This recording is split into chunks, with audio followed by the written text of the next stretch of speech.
खबरें तफसील से। दिल्ली एनसीआर में फिजाई आलूदगी के मामले पर सुप्रीम कोर्ट में आज समाअत शुरू हो गई है। इसी बीच दिल्ली हुकूमत ने अदालत में हलफनामा दाखिल किया है और आलूदगी को कंट्रोल करने के लिए उठाए गए इकदाम की जानकारी सुप्रीम कोर्ट को दी जा रही है। हलफनामे के मुताबिक तालीमी इदारों में ताहुक्म सानी दरसो तदरीस का अमल ऑनलाइन जारी रहेगा। 50% सरकारी मुलाजमीन घर से ही काम करेंगे। गैर जरूरी सामान ले जाने वाले ट्रकों को 26 नवंबर तक दाखिले की इजाजत नहीं दी जाएगी। हलफनामे के मुताबिक दिल्ली एनसीआर में डीजल जनरेटरों पर पाबंदी बरकरार रहेगी। रेलवे, मेट्रो, एयरपोर्ट और कौमी सलामती से मुतालिक कामों को छोड़कर सभी तामीराती कामों पर रोक जारी रहेगी। पहले तो धुआं और कोहरा से परेशान हो रहे थे, अब तो ठीक ठाक है। पहले मैं तो दम सा घुटता था जी, पहले चलने में देखा जाए तो पहले से सुधार हो गया काफ़ी। बहुत ज़्यादा पोल्यूशन है, जब बाहर निकलते हैं तो सांस लेने में भी बहुत दिक्कत होती है, घुटन सी महसूस होती है। सरकार ने कई उठाए हैं लेकिन कोई ठोस कदम नहीं उठाए हैं जिनके कारण पोल्यूशन कम हो सके। हमें लगता है अभी वो और बहुत ज़रूरत है सरकार को कड़े कदम उठाने की। अभी सरकार की थोड़ी सी नीयत में भी हमें कमी लगती है। प्रदूषण थोड़ा सा हटता है तो बहुत फीलिंग महसूस होती है, वॉक करते हुए बहुत दिक्कत आती है। पार्लियामेंट के सरमाई इजलास से कबल मगरबी बंगाल की वजीर आला ममता बनर्जी के दिल्ली दौरे से सियासी गलियारों में खासी हलचल है। तृणमूल कांग्रेस में एक के बाद एक लीडरों की शमूलियत और ममता की मुलाकातों का दौर जारी है। आज ममता बनर्जी वज़ीर-ए-आज़म नरेंद्र मोदी से मुलाकात कर सकती हैं। मुलाकात के दौरान सरहदी इलाकों में बीएसएफ के इख्तियारात में वसीयत, त्रिपुरा में हालात और हालिया तशद्दुद और मगरबी बंगाल की तरक्की से जुड़े मसाइल पर दोनों लीडर बातचीत कर सकते हैं।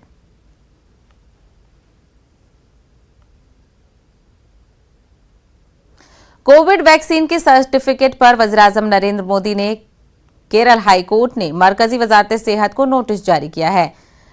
बुजुर्ग शहरी ने सर्टिफिकेट से पीएम की तस्वीर हटाने की मांग करते हुए अदालत से रुजू किया है। अदालत ने अर्जी को समाअत के लिए कबूल करते हुए मरकजी वजारत सेहत को नोटिस जारी किया है। अदालत ने मरकजी वजारत सेहत और केरल हुकूमत से इस मामले पर अपना मौकिफ पेश करने को कहा है। मरकज और रियासती हुकूमत के जवाब दाखिल करने के बाद इस अर्जी पर अदालत बाकायदा समाअत करेगी। अर्जी के मुताबिक सर्टिफिकेट में निजी दस्तावेज हैं। अर्जी गुजार का यह भी मौकिफ है कि कोविड वैक्सीनेशन सर्टिफिकेट का इस्तेमाल प्रोपेगेंडा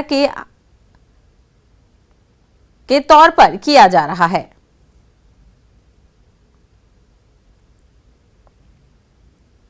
आज मरकजी काबीना की मीटिंग है। वज़ीर-ए-आज़म नरेंद्र मोदी की सदारत में इस मीटिंग में तीनों ज़राए कवानीन को वापस लेने के फैसले पर हतमी मोहर लगाने का इम्कान जाहिर किया जा रहा है। काबीना की हरी झंडी मिलने के बाद तीनों कवानीन को कलअदम करने के लिए पार्लियामेंट में बिल पेश किया जाएगा। जुमे के रोज कौम से खिताब करते हुए वज़ीर-ए-आज़म नरेंद्र मोदी ने तीनों मुतनाज़ा ज़राए कवानीन वापस लेने का ऐलान किया था। अब इन कवानीन को मनसूखी के लिए मुल्क भर की किसान तंजीमें तकरीबन 1 साल से दिल्ली की सरहदों पर धरना दे रही हैं। वहीं वज़ीर-ए-आज़म के ऐलान के बावजूद किसान अभी भी सरहदों पर डटे हुए हैं। किसानों का कहना है कि वो पार्लियामेंट में इन कवानीन को वापस लेने का अमल मुकम्मल होने के बाद ही एहतजाज को खत्म करेंगे। उधर क्रिप्टो करेंसी पर पाबंदी आयद करने के लिए भी हुकूमत सरमाई इजलास में बिल मुतारिफ करने जा रही है।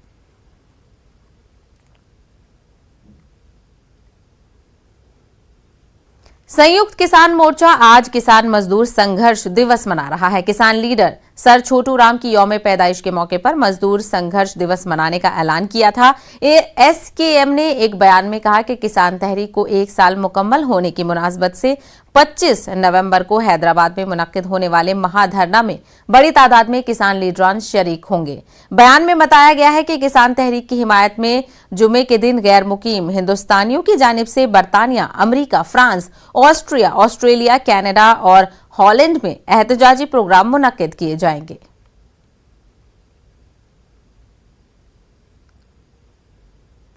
ज़राए कवानीन को वापस लेने के ऐलान के बाद भी किसान तंजीमें तहरीक से पीछे हटने के मूड में नहीं नजर आ रही हैं। किसान तंजीमों ने वाजे किया है कि जब तक उनके दीगर मुतालबात तस्लीम नहीं किए जाते हैं वो एहतजाज खत्म नहीं करेंगे। सरमाई इजलास के पहले दिन ही किसान तंजीमों ने एहतजाज का मंसूबा बना रखा है। किसान लीडर राकेश टिकैत ने कहा कि किसान 60 ट्रैक्टरों के साथ दिल्ली में मार्च करेंगे और एहतजाज के जरिए एमएसपी पर कानून बनाने के लिए सरकार पर दबाव डालेंगे। उन्होंने कहा कि 29 नवंबर को पार्लियामेंट तक ट्रैक्टर मार्च निकाला जाएगा। पार्लियामेंट का सरमाई इजलास 29 नवंबर से शुरू होगा। इजलास के 23 दिसंबर तक जारी रहने की उम्मीद है। किसान नेता राकेश टिकैत हमारे साथ हैं। 26 तारीख को 1 वर्ष पूर्ण हो जाएंगे किसान आंदोलन को, तो क्या क्या रहने वाला है गाजीपुर बॉर्डर? लोग आएंगे, इकट्ठे होंगे, 1 साल का लेखा जोखा लेन आएंगे गांव के लोग, आगे की रणनीति बता के जाएंगे। और 26 तारीख का बड़ा महत्व रहता था, 1 वर्ष होने वाला है। कृषि बिल जब वापसी नहीं हुई थी, लेकिन प्रधानमंत्री ने कृषि बिल वापस ले लिया है, तो इस बार कैसा रहेगा? ऐसा ही रहेगा इस बार भी। जो और मामले रह रहे हैं किसानों के, एमएसपी है, सीड बिल है, जो मुकदमे है ये है, अजय टैनी की गिरफ्तारी है, उसको बर्खास्त की है, तो ये इशू रहेंगे और ये अपनी बात हम बताएंगे। 1 साल में क्या खोया क्या पाया उसका लेखा जोखा गांव के लोग लेने आ रहे हैं, तो उनको लेखा जोखा बताएंगे। गतिरोध कैसे समाप्त होगा? अब आपने एमएसपी की बात कर दी है। क्यों कर दी है? एमएसपी की बात तो पुरानी है। एमएसपी की बात तो 2011 में नरेंद्र मोदी मुख्यमंत्री थे जब गुजरात के, तो इन्होंने बात करी थी, अपनी रिपोर्ट दी थी। आज उस रिपोर्ट को लागू कर दे। तो आपको लगता है कि सरकार से कहीं ना कहीं हल निकल जाएगा, जैसे कि कृषि बिल वापस हुए हैं? हाँ, इस पर भी कहीं ना कहीं कानून बन जाएगा। कानून बनेगा, मुकदमे भी वापसी होंगे और ये जो 750 किसान शहीद हुए इनको भी कंपनसेशन मिलेगा, सब होगा। 29 तारीख को संसद का सत्र प्रारंभ हो रहा है और आज कैबिनेट की बैठक भी है। कहीं ना कहीं आज निरस्त हो जाएगा ये विधेयक जो कैबिनेट में लाया जाएगा, इसके बाद ये निरस्त होगा। 29 तारीख करेंगे वे सब लोग, अपनी चर्चा करेंगे आज और 29 तारीख में रखा जाएगा। तो ये है कि 1-2 दिन बाद में इस पर मोहर लग के और ये खत्म हो जाएगा। संयुक्त किसान मोर्चे का जो फैसला है, क्या 29 तारीख को किसान संसद जाएगा? अभी कुछ ऐसी बात हुई है?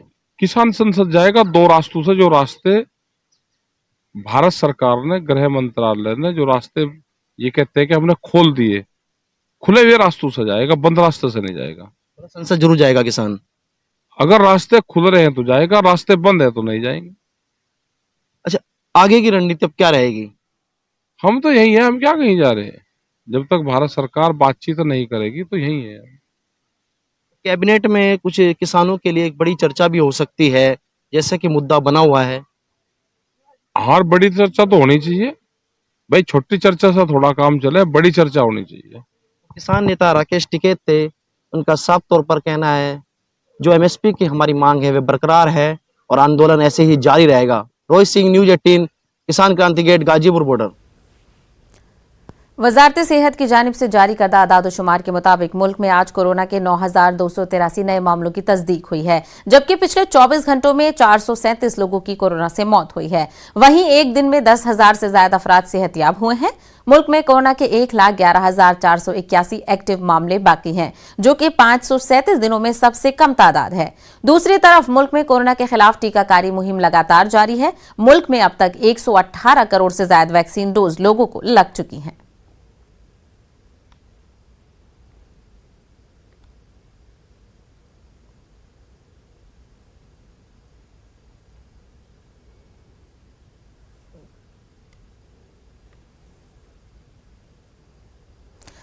कोरोना वबा के दौरान बाहमी इमदाद और इन्हिसार का जज्बा मुस्तहकम हुआ है। मुल्क इस वबा से मुत्तहिद होकर मुकाबला कर रहा है। टीकाकारी के ऐलान के बाद हम बेहतर ताउन करें, जिससे हम कोरोना को मात देने की जानिब कदम बढ़ा सकें।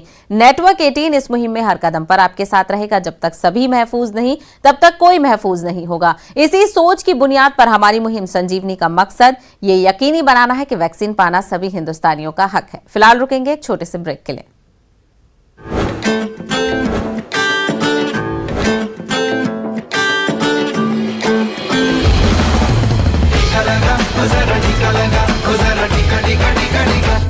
ब्रेक के बाद आपका खैर मकदम है। सब्जियों की बढ़ती कीमतों से हाहाकार मचा हुआ है। आलू, प्याज, टमाटर आम आदमी की पहुंच से बाहर हो गया है, जिसकी वजह से घरेलू बजट बिगड़ता जा रहा है। गुज़िश्ता कुछ दिनों से टमाटर की कीमत में अचानक इजाफा देखने को मिल रहा है। टमाटर 90 से 120 रुपए किलो तक फरोख्त हो रहा है। प्याज, आलू, भिंडी जैसी आम सब्जियां इतनी महंगी हैं कि लोगों के लिए इन्हें खरीद पाना भी मुश्किल हो रहा है।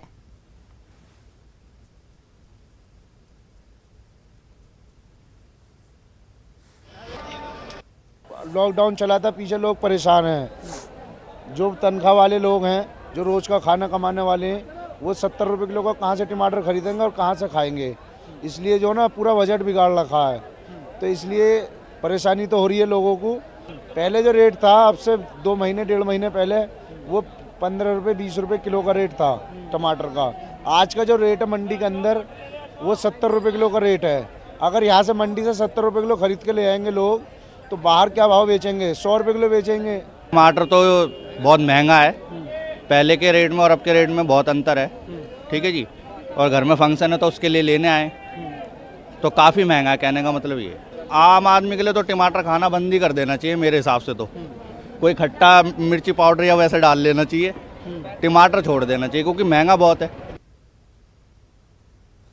अमरीकी सदर जो बाइडेन ने जमहूरियत पर मुजव्वजा वर्चुअल इजलास के लिए दुनिया भर के 110 मुल्कों को मदऊ किया है। 9 और 10 दिसंबर को होने वाले इस इजलास में दुनिया के कुछ बड़े मुल्कों को मदऊ नहीं किया गया है। हत्ता मशरिकी वुस्ता के रिवायती हरीफों को भी नजरअंदाज कर दिया गया है।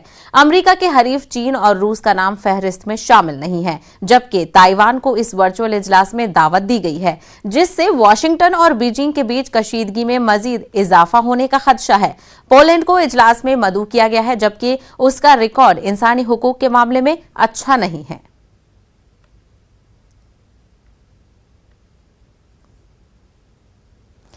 वियना में आलमी ताकतों के साथ इजलास से कबल बैनुल-अक़वामी एटमी तवानाई एजेंसी के सरबराह राफेल ग्रोसी ईरान एटमी मुआहदे के अहया के लिए जमीन हमवार करने में जुटे हुए हैं। इसी सिलसिले में ग्रोसी ने तेहरान में ईरान के जौहरी प्रोग्राम के सरबराह मोहम्मद इस्लामी से मुलाकात की। ग्रोसी नए ईरानी वजीर खारजा हुसैन अमीर से भी मिले। फरीकीन जौहरी मुआहदे की बहाली के लिए मुश्तरका मकासद के हुसूल तक बातचीत का अमल रखने पर मुत्तफिक हैं। गुज़िश्ता चंद बरसों से तातुल के शिकार इस मुआहदे की बहाली के लिए फरीकीन के माबैन बातचीत अनकरीब शुरू होने वाली है। इस मुज़ाकरात की बहाली की राह में ताहम अब तक कई रुकावटें भी मौजूद हैं।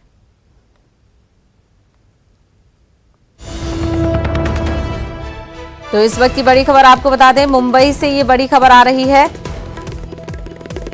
2018 मालेगांव धमाके के केस में साध्वी प्रज्ञा की अदालत में पेशी।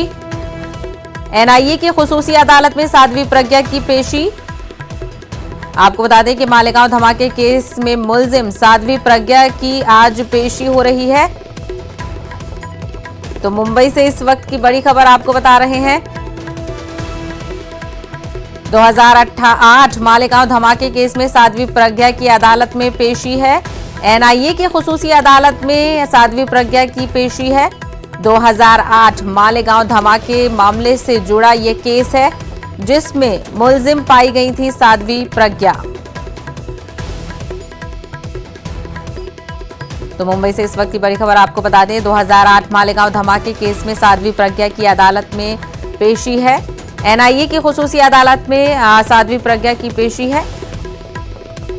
मालेगांव धमाके केस में मुलजिम है साध्वी प्रज्ञा, जिनकी पेशी होनी है। तो 2008 मालेगांव धमाके से जुड़ी ये खबर हम आपको बता रहे हैं। साध्वी प्रज्ञा की अदालत में पेशी है और ये पेशी एनआईए की खुसूसी अदालत में होनी है।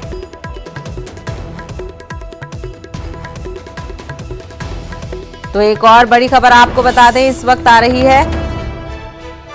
गौतम गंभीर को मिली जान से मारने की धमकी। तो इस वक्त की बड़ी खबर आपको बता दें, गौतम गंभीर दिल्ली पुलिस से रुजू हुए हैं। उन्हें जान से मारने की धमकी दी गई है। आईएसआईएस कश्मीर से मौसूल हुई जान से मारने की धमकी। गंभीर के घर के बाहर सिक्योरिटी बढ़ा दी गई है।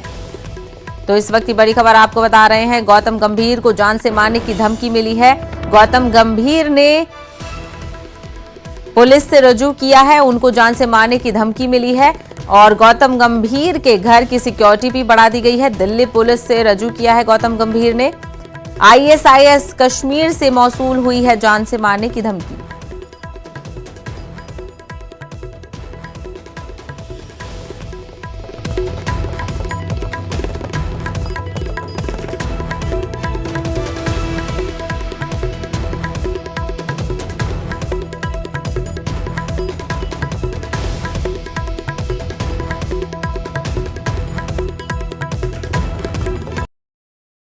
दो 2002 गुजरात फसाद के मामले में उस वक्त रियासत के वजीर आला नरेंद्र मोदी और दीगर को एसआईटी के जरिए दी गई क्लीन चिट को चैलेंज देने वाली अर्जी पर सुप्रीम कोर्ट में समाअत हुई।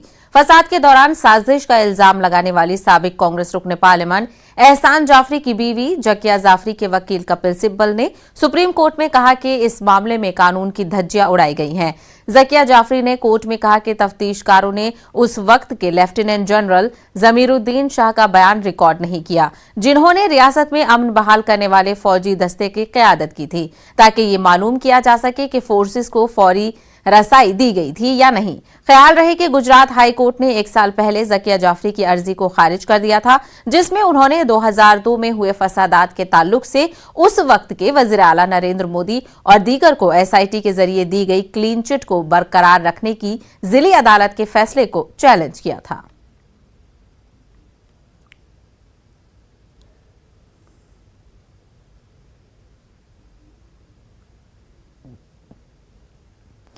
भारत के अपने शॉर्ट वीडियो शेयरिंग ऐप चिंगारी ने क्रिप्टो सोशल टोकन गारी के साथ क्रिप्टो करेंसी बाजार में धमाकेदार कदम रखा है।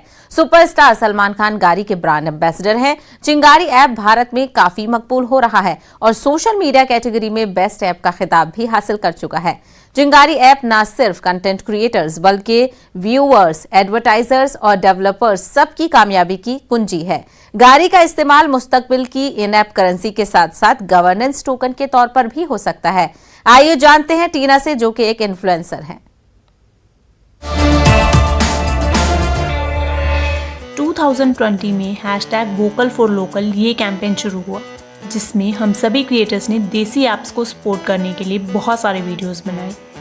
पर प्लेटफॉर्म्स तो काफ़ी पॉपुलर हुए, एज अ क्रिएटर हमारी ग्रोथ काफ़ी एवरेज रही। ओनली चिंगारी इज़ द प्लेटफॉर्म जहाँ पर क्रिएटर्स के लिए कुछ अलग ही प्रोग्राम शुरू किया, वो भी मोनेटाइजेशन जैसी मोस्ट इम्पॉर्टेंट चीज़ को लेकर। गारी टोकन की वजह से क्रिएटर्स को गवर्नेंस पावर मिल रही है। हमारा कंटेंट जितना बेहतरीन होगा, हमें सीधा फ़ायदा होगा। अगर हमारा कंटेंट वायरल होता है, दैट मीन्स हमें जो फ़ायदा होगा वो भी ज़्यादा ही होगा।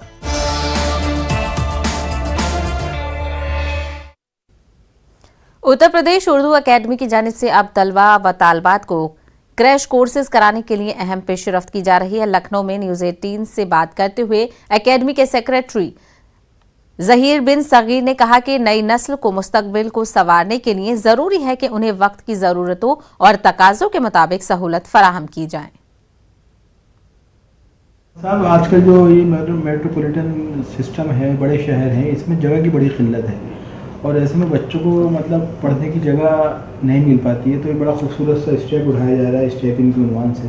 तो आपसे जानना चाहते हैं किस मकसद के लिए है और क्या कुछ बेहतर हो सकता है बच्चों। देखिए, सबसे बेहतर तो बच्चों को आज पढ़ाई का जो माहौल है, जैसे पहले बच्चे पेड़ के नीचे जाके पढ़ते थे बिल्कुल पुरसुकून, आज इस मेट्रोपॉलिटन सिटी में इतनी चौपां और ये मोबाइल और शोरगुल है, तो हम वही माहौल उनको गुरुकुल जैसा माहौल देने के लिए एक ऐसी उनको जगह मुहैया करा रहे हैं कि बच्चे इत्मीनान से आएँ और बैठ के पढ़ें। और कहते हैं ना कि खरबूजे को देख के खरबूजा रंग बदलता है, तो कुछ बच्चे जो थोड़ा पढ़ना नहीं भी चाह रहे हैं, वो तो दूसरों को देख के जो है वो उससे मुतासिर होकर पढ़ाएंगे। वो ये एक ऐसा पढ़ाई का माहौल बनेगा कि जिसमें इंशाल्लाह बच्चे बहुत बेहतर करेंगे। तो ये मतलब जो पेशरफ्त की जा रही है, जाहिर है तो ये एक मखसूस इलाके के लिए, तो इसकी तशहीर कैसे पैगाम पहुँचेगा लोगों तक? भैया आप जैसे जो है जो ये मीडिया ही इसी के जरिए, इसी मार्फत जो है कि आप इन बातों को दूर तक, आपकी बातें दूर तक पहुंचती हैं। बाकी जो है बच्चे जब इससे फ़ायदेमंद, इनको फ़ायदा होगा बच्चों को, तो खुद माउथ टू माउथ पब्लिसिटी इसकी होगी। स्टेप इन नाम की लाइब्रेरी मैंने सेटअप करी है हज़रतगंज में, और इसकी जो इसका जो असल वजह है वो ये है कि जो नीट और आईआईटी की जो कोचिंग करते हैं बच्चे या जो लखनऊ यूनिवर्सिटी में भी पढ़ते हैं, वो जिन जगहों पर रहते हैं वो जगहें बहुत कंजस्टेड हैं और वहाँ पर बच्चों के पढ़ने का कोई प्रॉपर माहौल नहीं है, डिस्टरबेंस है, कहीं पे इंटरनेट का कनेक्शन नहीं है, कनेक्शन है तो वहाँ स्पीड नहीं है, सिग्नल्स नहीं है। तो इन तमाम चीज़ों को ध्यान में रखते हुए ये एक लाइब्रेरी हम लोगों ने सेटअप करी है। तो खबरनामे में